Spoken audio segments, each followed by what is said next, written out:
Welcome to Spring LIB.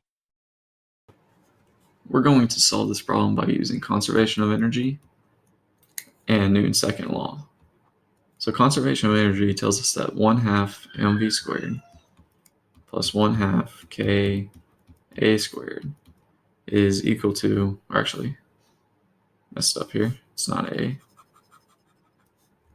that's supposed to be an x, 1/2 kx squared, since that's potential, is equal to 1/2 ka squared there, since 1/2 ka squared is the total energy. Newton's second law tells us that the mass times acceleration is equal to negative kx. The first step of this problem is to figure out what the spring constant must be in terms of the mass.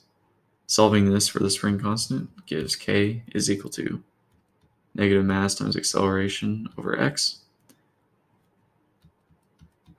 And so plugging in the acceleration, which we're told is negative 8.4, negative because it's accelerating to the left, which means I'm defining positive x to the right,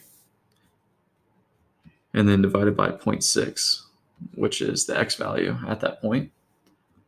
And this means that k is equal to 14 when you do this out.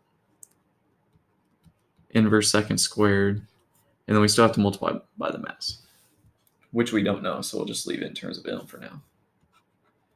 Now this equation, whenever you solve for a, you get a is equal to the square root of x squared plus mass over spring constant times velocity squared.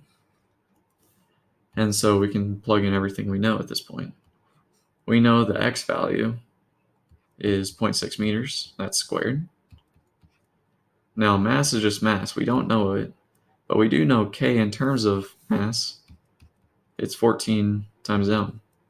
So you'll see the mass cancels.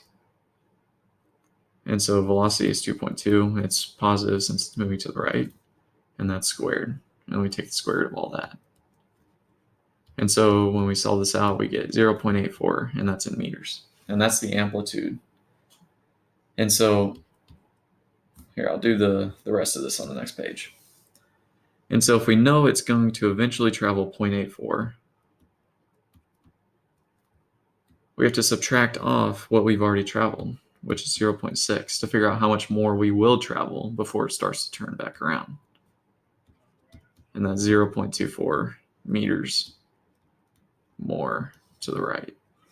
And that's the final answer.